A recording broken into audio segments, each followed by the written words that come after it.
ये बताना पड़ रहा है कि रतन टाटा मां भारती के पुत्र, जिन्होंने उद्योग को कभी उद्योग नहीं समझा, भारत के निर्माण में एक बड़ी भूमिका जिन्होंने निभाई, रतन टाटा अब इस दुनिया में नहीं रहे। यह खबर बताते वक्त जितना दुख हो रहा है उसको शब्दों में बयां नहीं किया जा सकता, क्योंकि रतन टाटा कोई उद्योगपति नहीं थे। वो मां भारती के वो पुत्र जिन्होंने आजीवन भारत के गौरव के लिए काम किया। उन्होंने उद्योग जगत में भी भारत का नाम इस तरीके से किया कि समझाना मुश्किल है। ये एक ऐसी क्षति है जिसे रोक पाना मुश्किल है। भारत इस कमी को कभी पूरा नहीं कर पाएगा। अगर उनके बारे में बात की जाए तो 28 दिसंबर 1937 को वो मुंबई में जन्मे। टाटा समूह के पूर्व अध्यक्ष, भारत की सबसे बड़ी व्यापारिक समूह के निर्माता। 1971 में रतन टाटा को राष्ट्रीय रेडियो और इलेक्ट्रॉनिक्स कंपनी लिमिटेड का डायरेक्टर इंचार्ज नियुक्त किया गया था और निजी जीवन उनका बेहद शानदार रहा है।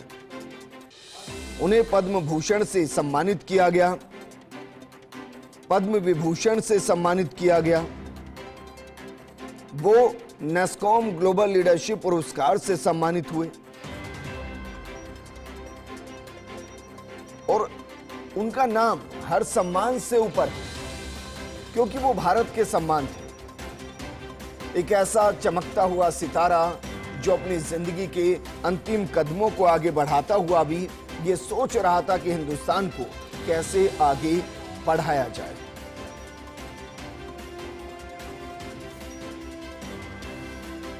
वो बेहद शर्मीले व्यक्ति, आप कभी उनके इंटरव्यू को सुने, बहुत बेबाकी के साथ वो कुछ नहीं कहते थे, लेकिन जो कहते थे उसमें उनकी राष्ट्रभक्ति, देशभक्ति झलकती थी। उनके कई ऐसे किस्से हैं जो बताते हैं कि कैसे उन्होंने मां भारती के सिर को गौरव से ऊंचा किया। ऑटोमोबाइल के सेक्टर में उनका आना, और न सिर्फ आना बल्कि जिन कंपनियों ने उनको कार देने से इनकार किया, मना किया, उस जैगवार को खरीद लेना, ये सिर्फ रतन टाटा कर सकते। ये अतिशयोक्ति नहीं की इस खबर के बाद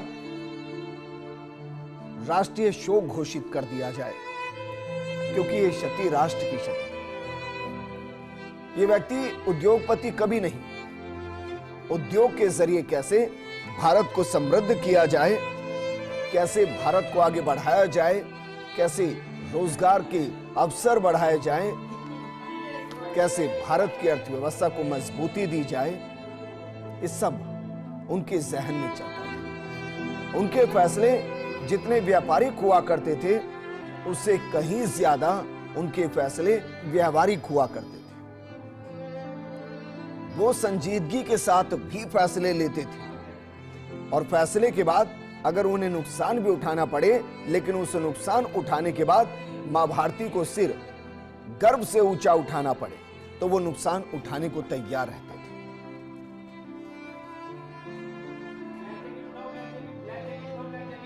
रतन टाटा अपने आप में एक यूनिवर्सिटी है। यूनिवर्सिटी व्यापार जगत में कैसे आगे बढ़ा जाए, यूनिवर्सिटी संजीदगी के साथ सादगी से जीवन को कैसे जिया जाए, वो यूनिवर्सिटी है कि कैसे मां भारती के प्रति समर्पण के साथ व्यापार को शीर्ष पर पहुंचाया जाए। वो हमेशा